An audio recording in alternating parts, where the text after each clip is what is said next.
No, no, no, no, no. Tigers. Fight, Tigers, fight, Tigers, fight. Mike, it's not even a top 1,000 moment all time. Okay, Tommy, shut the hell up, man. Mike! Oh, of course I'm gonna go with the right answer. It's Ryan Eads of the Baltimore Orioles. He's only wore the number 80 for 8 games. He's only one of 2 players. You know what? No, I'm not going to take this. Welcome back to Go Chat. We are back for one last episode. Tommy calls it The Last Dance, so that's what we're going to call it, The Last Dance Go Chat edition. Unfortunately, with all of our schedules, we can't really find a time to come back and do a weekly episode. So as a collective group, we decided to ultimately end the podcast with a last episode, a fun one. You know, let's have some fun. Let's keep the bickering happening, like we always do, and yeah, just reflect on what we've done and what we've been able to accomplish as a group. Tommy, you haven't been here in how many episodes have you been here for? Almost like 6 months since I've done it. It's been a long time. What have you been doing? Been doing a lot of stuff. I mean, was the sports editor, the Ithacan. Now I'm back out in Cape Cod, writing out here. So I've been busy, but I've definitely missed doing it. Sad it's coming to an end, but yeah. Yeah. Well, we're always happy to see everything that you're doing. Same with you, Connor and Mike.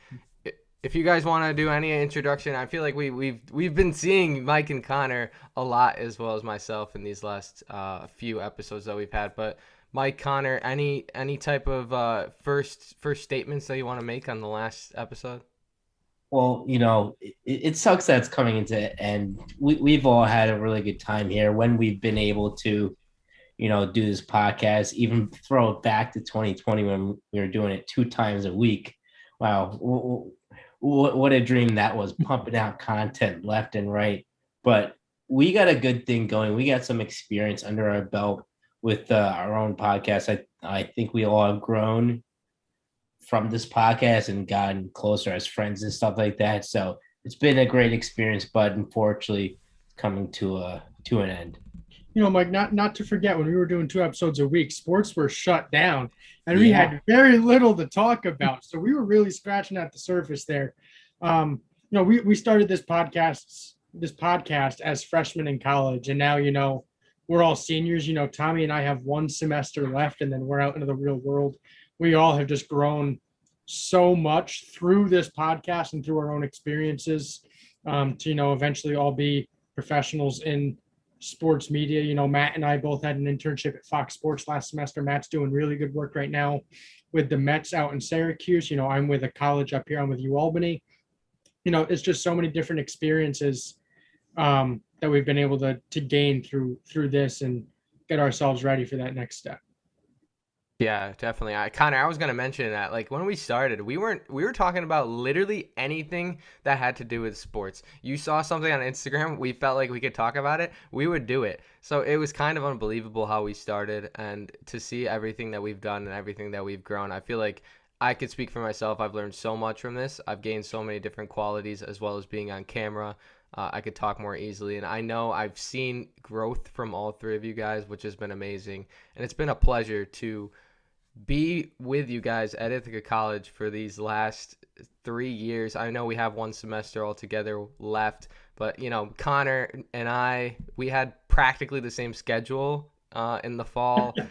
Mike was in a couple of those classes, which made it just even more funny. And Tommy, if we needed a nice laugh, we just go to Tommy's place, or we FaceTime Tommy, and he will be there to deliver for us. So basically, what I'm trying to say is you guys are amazing. Thank you for everything. Thank you for everything that you guys have done. But let's have a fun episode, all right? I figured we could talk about whatever you guys want. You guys want to talk about the Yankees? I'm down. We haven't had Tommy here in so long, and baseball is just like surging right now. And the Yankees are the best team in baseball. I feel like we have to give Tommy the floor one last time. Give us a little Yankee rant, Tommy. I know you haven't been able to watch a lot of games. You're out there in Cape Cod. Tell us what you've seen. Well, it's been great. I mean, from the first game of the year, they had a walk-off. They've had 8 walk-offs so far. It feels like the '09 Yankees a little bit, Connor, doesn't it? I mean, The team's just so dominant. I can't say enough good things about this team. I mean, Aaron Judge, he's going to win the MVP. One thing that's been surprising too is that he started 35 games in right field this year, but 32 in center field. So he's kind of transitioning a little bit, and I think soon he's going to surpass, how many times he's played in center field with how many he's played in right. But yeah, it's been such a good year. I mean, all around, it's just a fun team to watch. You think about last year, Connor. I know you and I we were stressed out the whole time. It was not necessarily as fun of a team to watch, and this team is just they're dominant. There's no other way to say it. So it's been a great year, but obviously they need to stay healthy. That's a big thing for sure, and hopefully they can keep it rolling the rest of the way. They have very quietly made Aaron Judge into a center fielder. Whether that happened, behind closed doors and then it just kind of started happening, or if it was very public knowledge that that's what they were going to do. I mean, he played center field in college. I know that. And then moving over into the MLB, he started in right field, but he's a very, very good defensive, player, and seeing him out in center field, he's definitely taking over that step. This team's unbelievable. Their run differential, I don't know if you guys know the number, is absolutely insane. Their run differential is plus 145. Oh man. Just to look through really quickly, the second best is the Mets is the Dodgers with 124, and then the Padres with 72. So I mean, you're looking at the Yankees and the Dodgers are just the two best teams in baseball, and it's really not close. I've seen some really good stuff in the Mets this year. The only thing that I need out of this season, the Yankees, they can make it all the way to the World Series and lose. That's totally okay with me, as long as Aaron Judge is a Yankee for the rest of his career. If the Yankees let him go after this year, he has his arbitration hearing on Friday. If he is not a New York Yankee next season and they let him walk, I think it would be the biggest mistake in franchise history. Dude, I think it might happen. He might have priced himself out of New York because they didn't want, Aaron Judge, rightfully so. Looking at it now, he declined the 8-year, $200-something million deal, and he's like an older player. Is Steinbrenner's gonna really shell up that money for Aaron Judge? I think they should. I mean, you kind of have to. He will. You know what I mean? I think they will. I think they went quiet in free agency this year to try to be able to afford that next year. Yeah, no, I agree. To me, he'll be back. I mean, especially if they were to win the World Series, I don't see any way he doesn't come back. But I mean, we did see that in Atlanta with Freddie Freeman. He didn't come back, so I guess you never know. But to me, he'll be back. And then, he wants to be back. The Yankees want him back. So, I mean, they did offer him the highest contract in franchise history for a position player. I think Garrett Cole is the highest. But no, I mean, the Yankees gave a very good offer. To me, he should have taken it, but he bet on himself, and it paid off, assuming that he keeps this up. But he's just been outstanding, and I agree with you, Connor. I think he will be back, but it would be a huge disappointment if he wasn't. Tommy, you mentioned Garrett Cole. He's finally becoming a true ace for this rotation. I remember Matt, when we were out in LA, it was the first series of the year. They were playing Boston. He got beat up a little bit, and he was saying, "Oh, he sucks. Garrett Cole's awful. He's never been that guy for the Yankees since." Did I say that?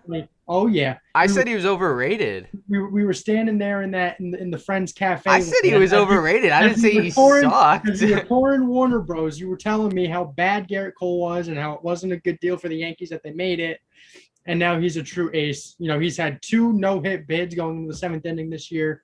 He's stepping up. He's making you eat those words. All right, I said 2 things. All right, one of them I was completely wrong on. I said Aaron Judge was overrated. Up until this past season, I believed that because he didn't have as good of a season since his rookie year. Obviously, that has changed because this year he's going ballistic. I didn't say Garrett Cole sucked. I said he was overrated, and the Yankees fans kind of boosted him up to a level where he just kind of underplayed for his first season. He's playing good. Like he's a good pitcher. I don't think he sucks because that would be ballistic. But I thought he was overrated. At this point, might maybe changed a couple of viewpoints because this season the Yankees are going off, and obviously I changed my viewpoint on Judge. He's not overrated, I guess, but I never said he sucked. I never said he sucked. But Garrett Cole, we got to talk about Nestor Cortez, who's just been outstanding. Who would have ever thought? I mean, he's in the conversation for a Cy Young right now, and obviously it's still very early. And, he's got to keep it going. He did struggle in his last start, but Connor, I mean, he's been unbelievable. Who would have ever thought that he would be at this level, considering a guy that obviously doesn't throw very hard, but it's, the variations in his arm angles and, he'll drop down, off the left side of the rubber. Like he's incredible the way, and he plays really hard too. I think back to that game in Cleveland, or it was in New York, but against Cleveland where he dove there into first. And he's just been everything the Yankees could have wanted and much more. It's unreal. His breakout game, I think, was against Baltimore, in Baltimore when he struck out like 8 straight batters or something. And Michael Kay, and I think it was Cameron Maben on the call, were just so like awestruck at like what they could say about this guy who was putting a 92-mile-an-hour cutter in the zone every time. And that was what he was topping at, and nobody could touch it. It was just like 8 straight strikeouts. Now it is the Baltimore Orioles, who are having a better season statistically than they have in the past. But, and we mentioned, they traded Gary Sanchez in the offseason. You think, where are they going to get this offense from the catcher's position? I mean, Jose Trevino stepping up. He's going to be an all-star. He better be. He's on my all-star ballot. You know what has amazed me most about the Yankees? Like it just the improvement from within. Like Trevino, even the whole pitching staff, they have a collective ERA like under 3.5, which is the best in baseball. Clay Holmes has been lights out. Even IKF, I was not, a huge believer in him, but he's been playing okay. Donaldson has been pretty good. Matt Carpenter coming out of the woodworks, freaking hitting bombs left and right over that short porch. I mean, good God. Like the Yankees are playing well. They are playing like the best team in baseball right now. I don't know if they're like, are they really going to be able to sustain this success? It's been 60 games into the season, roughly. I don't know if they'll be able to keep it going for full 162 plus playoffs. There's definitely going to be the dog days of summer that the team, like, there's no way they're going to be able to sustain this and only have 30-something losses on the year. It's just, I don't think that's possible. That would break, I think, the MLB record of the most wins in a season. I think the Mariners hold that right now, right, Tommy? I think so. Yeah, they have 116. But you're right. I mean, every team, it's inevitable. You're going to have a losing streak. You're going to have a bad stretch. But and that will come. But I think that they can sustain as long as they stay healthy. I mean, Aaron Judge, we've talked about on the show, has a history of injuries. So is Giancarlo Stanton. So there's still a ton of time, a lot of things that could change, but I think they can if they're healthy. Did no one else think when Mike said shocking that was hilarious? I started dying. I can't believe no one else laughed. Wait, what? I must not have caught it. I didn't catch. Connor was saying how the guy's going to be on his all-star team or all-star ballot, and Mike said shocking.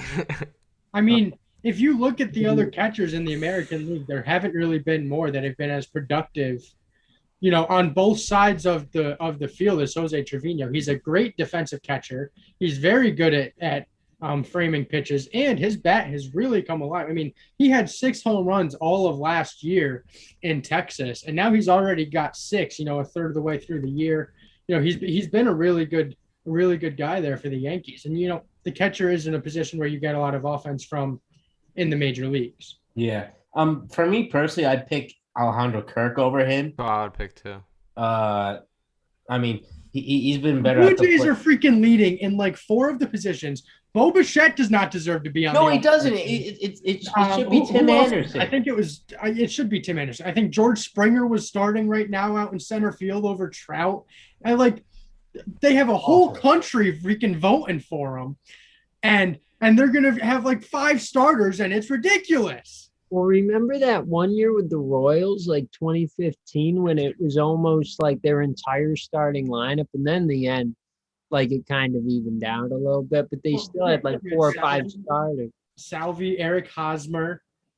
I'll see this at Escobar. I don't know if he made it.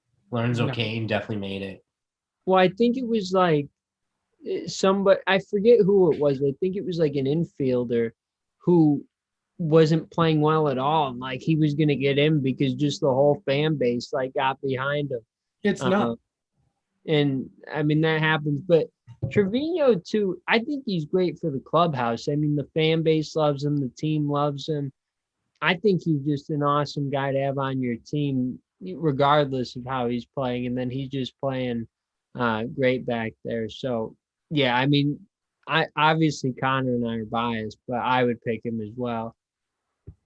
At least for one of the spots, he could be a backup catcher. But yeah, maybe. I mean, I think that's definitely a possibility. I mean, we'll see what happens. But how about on the other side of New York City, Flushing, Queens, the Mets? The Mets are still playing pretty darn well as well, leading division by 4.5 games, 45-26. They're playing really, really good baseball. And you know what? I'm going to take Matt in as my honorary Mets fan. He's up there working for the Syracuse Mets. He's pretty much a Mets fan at this point. He's been texting me about Dom Smith, Jake Magnum, the whole 9. I mean, Matt's on the train with me. I'm good, Matt. I'm good, Mike. You don't have to take me with you. Mike, the Mets have been a very good team. You know, they've obviously dealt with injuries. You know, DeGrom and Scherzer both haven't pitched yet. Well, Scherzer did. My bad. You know, who else? Starling Marte has been away from the team a couple times. You know, he's had really bad luck, with his own family issues and stuff like that. So he's been away from the team a couple of times. But if they can have a full team out there, I mean, I don't think it would be unrealistic for us to be talking about a Subway Series World Series. You know, obviously the Mets would have to get through the Dodgers and the Cardinals, who are playing really good. Paul Goldschmidt's going to win NL MVP if it was given out right now. I mean, I think the Mets could have a very legitimate chance. You get DeGrom back, you get Scherzer back. I mean, Carrasco comes back healthy. Chris Bassett has been stepping up as a really good arm in that rotation. Edwin Diaz is actually looking like a comparable closer in the MLB. He's looking like the best closer in baseball.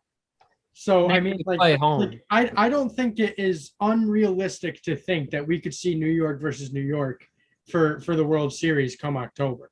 Oh no, definitely not. And I think you mentioned it. The most impressive thing for the Mets has been what they've been able to do with all the sort of obstacles in their way. I mean, they've been beamed. Like they've had more hit by pitches than Wednesday. They have over 50 hit by pitches this season, and it's actually knocked some players out of games. Pete Alonso has been hit in the face. Lindor has been hit in the face twice. He closed the freaking door on his hand against the Dodgers, and he was out for a game, but still battled back. I think it's going to be a very, very exciting team if they are able to get healthy and stay fully healthy, because your 4 out of your 5 best pitchers are out right now, and you're still able to stay afloat. I mean, the Mets just have so much depth, and they've especially the bats. The bats have come alive. It's not necessarily the modern way of hitting, but they're putting balls in play, getting runners on base, and that's how they're scoring runs. So I'm very excited to see what the Mets have coming up. And if there was a Subway Series, that would be one for the history books for sure. Buck Showalter was the best offseason acquisition of all of MLB. You know, players, you know, coaches, everything. I think what he's done for the Mets is incredible. He's a player's manager, and that's really what that team needed. And he stepped up under the biggest lights in New York, and he's really showed what he can do with the team. Yeah.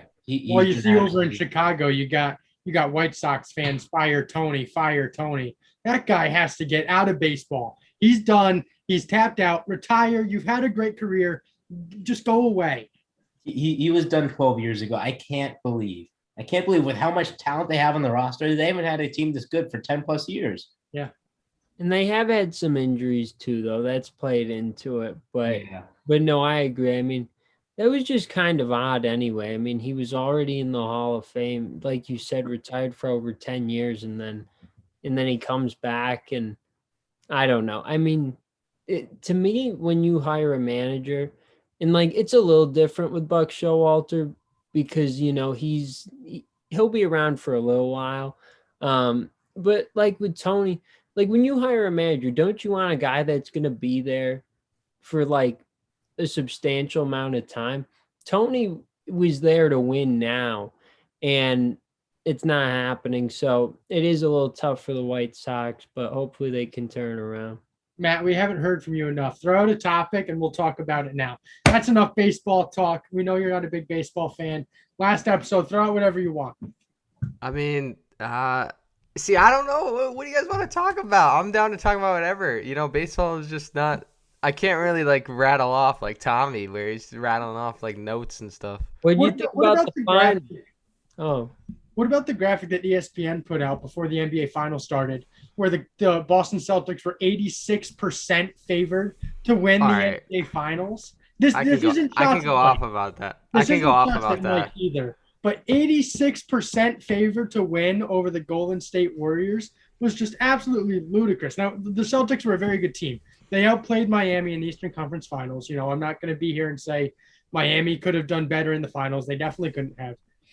But there was no credit given to Golden State going into that series. And they came out and, they went down 2-0 and then they won 4 straight to win the title.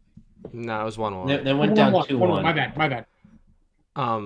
See, the thing is that I think that was after game 1. But the thing with ESPN ranks it by BPI, and BPI is so flawed, it's insane. It basically kind of favors the home team, and Boston would be going on that home stint pretty soon. Well, that was even before the series started. I thought it was after game 1 where it was before. It was fully before the series started, and I was like, yeah, that those odds just aren't correct. Maybe 60s, 65 if you're really pushing it for the Celtics would be somewhat reasonable. But I mean, 86, obviously that blew up in ESPN's face. But, anyways, Matt, go ahead. All I have to say is ESPN, they need to start listening to me, because on my show on April 22nd, I think it was, I said the Warriors are going to defeat the Celtics in 6 games, and it happened. That might be the thing that I am most proud of. I know we've had Mike once come on this show and say the Bucks were going to win against the Chiefs in the Super Bowl. What was that, like 2 years ago, and it happened? Yeah. You said that preseason. If you bet on that, that would have been insane. Connor, same with you in the Miami Heat. That was. I got so much crap for that too. 3 years ago. You freaking walked out of your bedroom right there, and were giving me such crap. Here's the thing. It's like I didn't realize how much a bubble would impact a team. Yeah. And Miami just fit the bubble so much. They were a very good bubble team. They fit the bubble so much. Zoned in. Especially with their young shooters just flourish so well there. I didn't take that into account, and I was wrong, and that probably is the biggest thing I've been wrong. I've been wrong about a lot of things, but that was probably the biggest thing I've been wrong about on the show. What's been Tommy's biggest prediction that was correct? I feel like all he says is Yankees are gonna win, and they just haven't won. They've won games, they just haven't won the World Series. So I guess I've been right about some. Well, how about this, Tommy? I'll give you a prediction for this upcoming series then. Houston's coming to town. They're facing the Yankees in a 4-game set. Who's going to win the series? The Yankees will win 3 of 4. They're going to drop 1. I'd say they're going to win the first one, drop the second one, win the next 2. Verlander's going to pitch well tomorrow night, might shut him down a little bit, and then they're going to win the other 3. How about that? Verlander coming back and having a really strong season after Tommy John. I mean, it's been impressive, but he's a Hall of Famer. I mean, he's one of the best pitchers of our generation. And I think this further, there wasn't a question of whether or not he would be in the Hall of Fame, but I think this, even more cements how great he is. I mean, to come back from a major injury like that, some guys, most are able to come back, but certainly some aren't to the level they used to be, and he's just been great. So I haven't been able to talk baseball with Tommy for so long. I have one more question for Tommy related to baseball, and then we can do whatever. So obviously, Hall of Fame commencement is coming up in July. David Ortiz is the headliner to get in. This was Barry Bonds, Roger Clemens' last chance to be on the ballot. David Ortiz is suspected to have taken performance-enhancing drugs throughout his career. I don't know if it's fully been confirmed or not, but I think that he is highly suspected of taking performance-enhancing drugs. I think he did test positive one time, according to some ESPN or New York Times article. Yeah, so he tested positive, but it was that like testing that was supposed to be anonymous, and his name was released. And then Rob Manfred came out and he said, well, some of those results were inaccurate. So then people are like, oh, maybe not. To me, he did it, but The question being is, if David Ortiz is a Hall of Famer, nevertheless a first ballot Hall of Famer, shouldn't Barry Bonds and Roger Clemens be in the Hall? I mean, completely unbiased in everything. Roger Clemens, obviously a great Yankee, but they should be in the Hall of Fame. For sure. I think that Big Papi getting in means that those guys do have to get in, including A-Rod. But I felt that way before, because there's strong suspicion that Mike Piazza took steroids, Pudge Rodriguez, and Frank Thomas, a Hall of Famer. He said, I know for a fact there's guys that got in that are in the Hall of Fame right now that took steroids. So to me, it's as simple as that, because it's not fair to, you know what I mean? Like, why are you keeping them out? And Jeff Passan said it too, like, even despite all that, and I think you made a great point, it's as simple as the fact that the person with the most home runs in the sport should be in the Hall of Fame. Same with Pete Rose, and that's a separate conversation. But the Baseball Hall of Fame is odd, compared to the other Hall of Fames. I mean, how do you have two of the guys that lead in the major offensive categories that will never be in the Hall of Fame? That's just crazy to me. The way that they do the voting, I think there has to be a shift, because it's all of these older baseball writers who are still so old fashioned, and the game of baseball has changed so much in the last 20 plus years, since that lockout with McGuire and Sosa that summer. The game has changed so much that there has to be a turnover in how we get people in the Hall of Fame. I mean, Derek Jeter, not to say anything about his career or anything, he was not a very good statistical defensive shortstop. He had negative runs allowed or negative runs or something, but he wasn't a unanimous Hall of Famer. I mean, he was on so many great New York Yankees teams and done so many good things in the sport, yet someone voted against him going into the Hall of Fame. Now, I know that's nitpicking, but something has to be changed. That's my opinion. Yeah, well, I've heard writers before say too that they don't think that writers should be voting because there's bias there. I mean, you have a bad interaction with a player, right? You get into an argument with them, and then, and that I don't think that's, well, we don't know who it was, but I don't think that's what happened with Derek Jeter. But you think about one unanimous Hall of Famer ever, Mariano Rivera. It shows that there's bias there, right? Because there's so many incredible players that, people have felt shouldn't get in. But yeah, it's definitely a different process, but we'll see. Yeah, I mean the Baseball Hall of Fame is super flawed, and I love how Jeff Passan was just torn to shreds this whole the past voting cycle, and there's so much stuff we could go on about. I think Barry Bonds is the best player of all time, and the fact that he's not in the Hall of Fame is absolutely insanity. Anyways, let's talk about something different. We got the NBA draft coming up tonight. We are recording this Thursday night. Matt, I know you talked about the NBA draft on your show. Tell us what you think about the draft. Actually, there's a show dropping in 38 minutes. Oh, my bad. Kind of about the draft. No. But first pick, if I'm the Magic, I'm taking Jabari Smith. He's pretty much the guy you want on your team out of the three. I think Paolo Banchero might be the most NBA ready because of his body. But with Jabari Smith, what I like, he's a lanky guy. He's 6'10". He kind of has the build of almost Kevin Durant. I'm not going to say he's going to be like Kevin Durant, but he has that build. And I think he's a great two-way player. And what I love the most about him is he can shoot the ball. He's the best shooter in the draft. He's not my favorite player in the draft, but I do think he will have a pretty good career. My favorite player is Jaden Ivey, though. He wants to be a Knick. No. Ivy? Yeah. I'm pretty sure he said either the Pacers or the Pistons. Like it's been weird how open him and his family and his agent has been about where he wants to go. He said like in some interview yesterday that it either has to be Indiana because he's from Indiana, went to Purdue, or Detroit to play alongside. I thought I heard something this morning saying that he wanted to be a Knick, and the Knicks were thinking of trading up from the 11 spot to try to go grab him. Definitely could be possible. It'd be a wonderful fit in New York. Well, here's the thing is, Woj already like broke the top 3 that are happening, and I mean the views are going to be so far down on the first 3 picks of the draft. And I mean he works for ESPN. The draft is going to be on ESPN. He's doing nothing but hurting ESPN by saying this. But according to Woj, Jabari Smith to Orlando, Chet Holmgren to OKC, and then Banchero to Houston are solidified essentially as the 1, 2, 3 in tonight's draft. You know, I mean, it could change. I'm not saying it won't. No, it definitely could. I mean, I do think.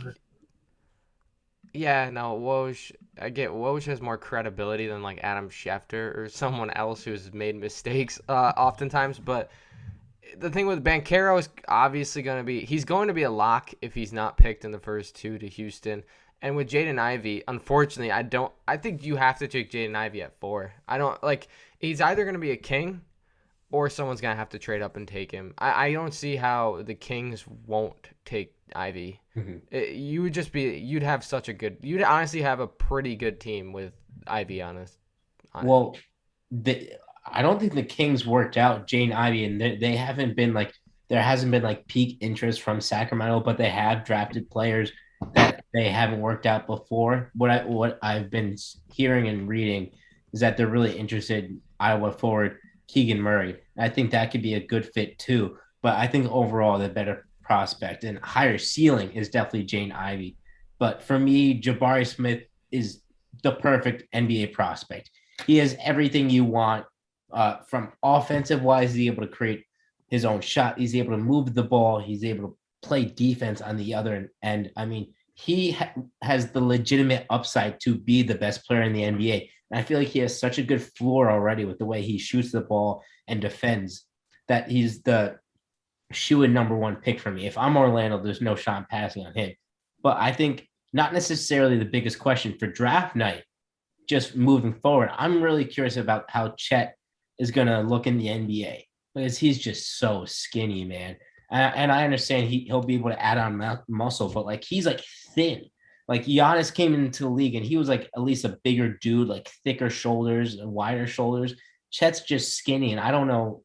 I see more of a Kristaps Porzingis type of role, even though that's not really his game. In college, he was a true blocking center, and with his length, of course, he could do that. But he's just gonna get bodied. I mean, Steven Adams is gonna be able to give him 20 every night. Steven Adams can score. So that's one thing I'm really curious about and looking forward to, his progression throughout the NBA. Do you think we'll see any big names, like already established names in the NBA, could get traded tonight as part of deals? John Collins. No. I think John Collins, there's been a lot of talk around him. I don't know if he gets dealt tonight, though. I also saw something about DeJounte Murray. DeJounte Murray with the Spurs. I don't think he'll get dealt tonight, but those are definitely names that could get dealt in the offseason, including Kyrie Irving could possibly get dealt, which I think is the most intriguing story in the NBA right now is everything that's going on with Kyrie Irving, because that dude literally can't stay out of the news. I don't know what it is, but he loves either messing up teams' chemistry or just creating so much drama, because it looks like he's going to be on his third team in the last 4 years now. And it really sucks because you look at him with that 2016 Cavs team, and he was so good. Like he was such a good player. Not to say that he's not a good player now. He's still a very solid basketball player. But just the way that his entire personality has changed from the viewer perspective and from the media perspective, how they view Kyrie. Obviously, they view Kyrie as anti-vax. You know, he didn't care enough about his team to get the vaccination to play in New York and help his team win this year. Like the media has just turned everything. And I mean, it's definitely up to his fault as well. But his entire personality has just changed since he won a chip in 2016 with Cleveland. Yeah. Honestly, I don't think he gets traded. I mean, his best friend Katie is in Brooklyn, and I don't think they go to a different team together. So that's interesting. I don't think he gets dealt, but I think DeAndre Ayton could be dealt in a sign and trade for. I've been seeing some stuff on Twitter about the Suns trading up to the 5th pick, and then the Pistons would send the 5th pick back to the Suns in sort of a sign and trade type deal. So maybe we could see that. I think there's a lot of interesting stuff that could happen, but odds are most of it won't happen. Yeah. I mean, it's if it happens, hey, I'm interested. I never predict trades because it's like NFL draft. That was insane. Like that was unpredictable, right? It was okay. Marquise Brown. Picks, well, with players too, but like the picks, I think it was like picks like 12 through 16. Like every single pick was traded or something. Because the Saints traded up to get Olave. I think that was the 12th pick. Yeah. The Eagles traded up to get Jordan Davis, and that trade involved. Did that trade involve AJ Brown? That was the trade with AJ Brown. No. The Eagles had that pick, and right. They traded. I don't know. It was like too confusing. The Eagles had like 20 picks. Eagles had the 17th or 18th pick, sent that to Tennessee along with a 3rd rounder. Then Tennessee took Treylon Burks. Right, but Tennessee took Treylon Burks at 17. Right. Yeah, with the Eagles pick. Because then the Jets traded with Tennessee for 26 to get Jermaine Johnson. Okay, it's all making sense now. Yeah. I mean, the NFL draft was probably the most interesting we've seen in the past decade, maybe, and it was pretty much all because there was no major quarterback, readily available, and Kenny Pickett was the first one off the board. Then we had to wait all the way until round 3 for the next one to come off the board, and I was shocked with that. Like, I didn't even think Kenny Pickett was the best quarterback in the class. Kenny Pickett's not going to be good. I think he could fit Pittsburgh well, but I don't think he's going to be good right away.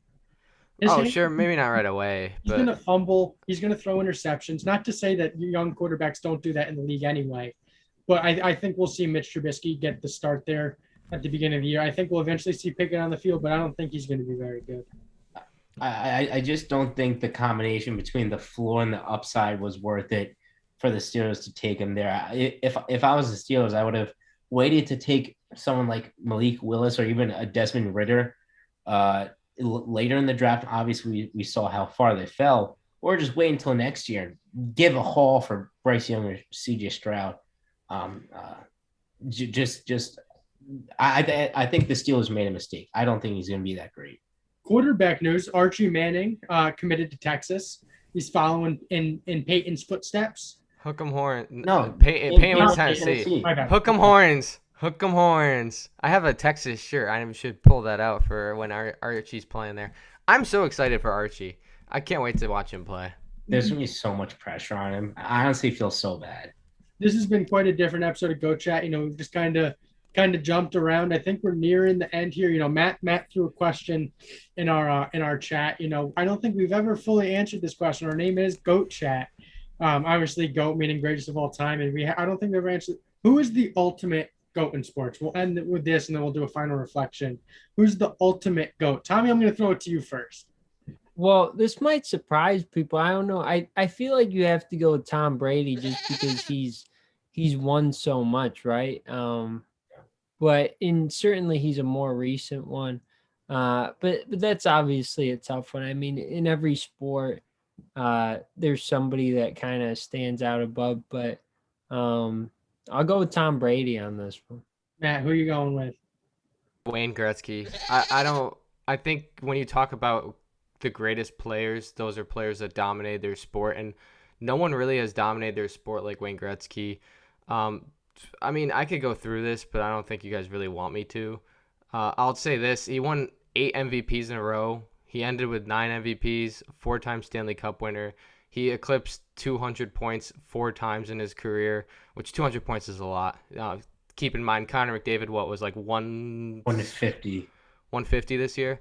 No, not this year. I'm talking about this year. What was Connor McDavid? He was between 120 and 140. Oh, and that's like insane. Like you're crazy good. Like the MVP this year, Austin Matthews had 109, Yeah, around 110 points. So 200 is absolutely insanity. So Wayne Gretzky, he dominated and he's playing offense and defense. That's all I'm gonna say. That's all. You guys can go. Mike? This is a really tough question. I think Wayne's a great pick. Tom Brady's a great pick. I think MJ is a phenomenal pick as well. But I'm going outside the main core for sports. Also, I'm telling you, Barry Bonds is another great pick as well. He was probably the most scared player in any sport ever. I mean, the amount of times he was intentionally walked, 600 on base percentage. I mean, he was just a menace in that batter's box. But for the ultimate GOAT of all sports, for me, it personally has to be Michael Phelps. I don't know like the specific stats and how many medals he has. All I know is that it's a million times more than whoever is in second place. I don't necessarily know the specifics, but when you're talking about dominating your own sport every single year, pretty much since we've been alive up until this past Summer Olympics, it's been Michael Phelps, Michael Phelps, Michael Phelps, Michael Phelps. He's got webbed feet. He has alien length of arms. So for me, it's got to be Michael Phelps. I'm also going to step out of the major four. I'm going to go with Serena Williams. 23 Grand Slam titles, 73 career titles. You know, I mean, she's been number one tennis player for so long. And I watched the movie King Arthur on my plane ride home from LA, and watching that was absolutely incredible. Seeing her and Venus, you know, and their story. 23 Grand Slam titles, U.S. Opens, Wimbledon, French Open, Australian Open. I mean, this is the big four of tennis, and she has done it at such a high level for so long. Her career record is 855 and 152. She's won 85% of the matches that she's played in. It's just unreal. Serena Williams for me. That's another phenomenal pick. That's a good pick. I wasn't totally thinking about outside of team sports, to be honest, while I was thinking about it, because it was kind of like quickly. But those are tremendous picks, both Michael Phelps and Serena Williams. I mean, any final thoughts? Do we want to go to the week? I feel like it's like I'd like one. I killed you guys. Like, just leave that behind. We're gonna keep GOAT picks going until the end of June. This is our last little stretch. I think I'm still holding a little lead. Oh, dude, that one, like that one time when I was still up one, and then you rattled 3 off me. I was like, dude, and they were all such close games, close. Yeah. So, and one thing. Oh, sorry. What were you saying? Tommy, you're up. Oh, I was just gonna say, and we want to thank Matt for all the work he's done on this through the whole thing. I mean, Matt really kept this thing going, did all the work with all the graphics you see, all the editing for all the shows. He's been amazing. So want to thank Matt. But I know I've loved doing it. I know you guys have loved doing it, but certainly wouldn't have been possible without Matt. And then Mike and Connor are the greatest too. So it's been fun doing it. No, Matt has been the absolute heartbeat to Goat Chat, and we wouldn't have been able to do it without him. So thank you, Matt. It's been a great ride, and we're all excited for our next chapters. It's been absolutely incredible. Again, thank you, Matt. I know it's been echoed, but you've done amazing work for everything that has Goat Chat affiliated to it. you go back and you look at our first episode. You don't have to watch it because it's gosh awful. Do not go back So bad. and watch the first episode. Well, my hair and my beard in that are pretty bad as well from the quarantine. But if you just go back and look at the four of us and how much the four of us have really grown up and like changed over these last 2 years, I think it's been.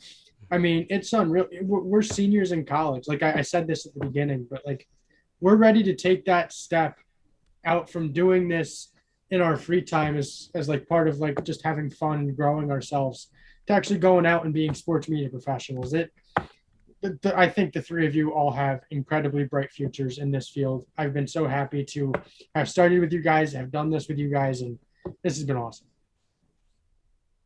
I appreciate everything you guys said. Like I said, I couldn't have done this without you guys. Like, seriously. Tommy with the incredible baseball knowledge, and basically every go to the week was a baseball guy, including number 50. I'll never forget Adam Wainwright. that's right. Mike and Connor were kind of like the rivalry, I guess, on the show, on the podcast. A lot of random arguments. Especially, I feel like our 100th episode when we ate wings together, there was some type of argument still going on, even though we were next to each other. Something.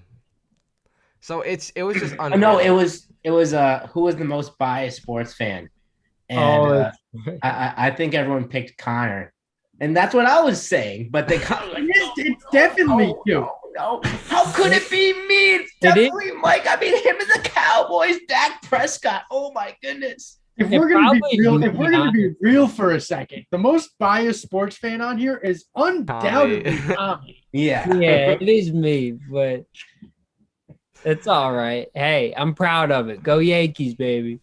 And what else? Go Steelers. Go Steelers. Yeah. I feel like we like fully forget that Tommy's like a quarter of a Steelers fan.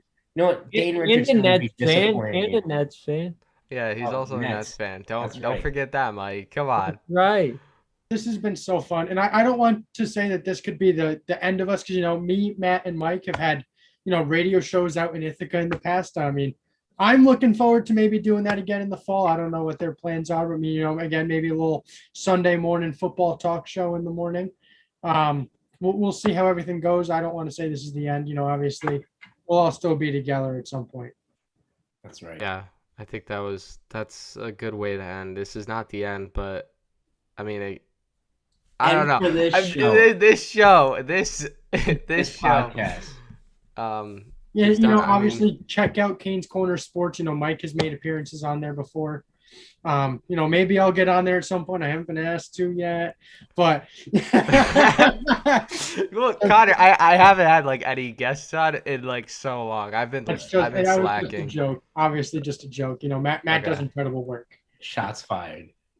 You know what, Matt? How dare you? I expect Connor and Tommy to both be on. I'm this freaking guy's roommate out there in Los Angeles. We're laying next to each other every night, and nothing.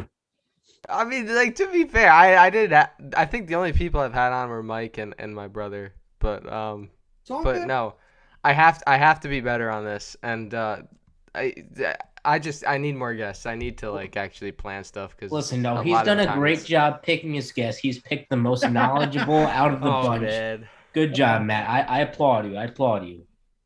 Well, don't worry. Invitations are in the mail. Hopefully they don't get lost. All right. Well, I guess that's it. I don't even know how to outro this, to be honest, because you might hit the subscribe button if you want. If you don't want to. Thank you guys. I mean, you guys have been what's kept this show going for so long. I mean, all the views, all the subscribers. I know it may not look a lot to some people who just scroll through Instagram and say, oh, wow, this channel only has, I think it's like 113 subscribers. 121. I just checked. 121. But like to the four of us, like that was big. And I remember the first time we got over 100 views on a video. And it was insane. We had, like Jake Asman on our show. We had Cole Thompson.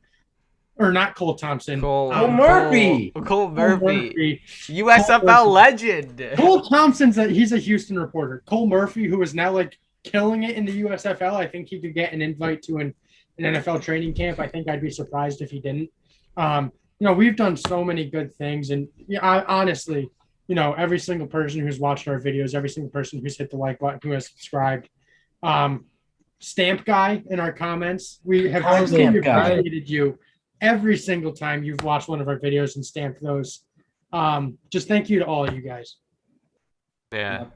Tommy, it looks like Tommy wants to go to the beach now. So No. Hey, I'm enjoying this. I'm saying it's coming to an end, but yes, I probably will be going to the beach at some point. But yeah, no, thank you to everybody for watching, and yeah, I mean, we've loved it. It's been a ton of fun. So, yeah, it's been great. Go back if you're sad. Go Chat's going away. Go back and rewatch the 1 year special that Matt put together for us. Oh, that was awesome. He did another fantastic job with that, and that was kind of sad too. Maybe I'll catch myself watching that every once in a while. No, definitely. This will the channel's not going anywhere. So if you guys want to watch, even you three, if you want to watch an episode, they'd be there. Everything is there. Everything is stuck, including episode 12, the 100th one. I don't know all the other trademark ones that we've had. But last thing, if you want Goat Chat to come back, we need 10,000 subscribers and 100,000 total views on our channel. We're not coming back for anything less. You heard it here first. I guess we'll see you then. See you when we hit 10K.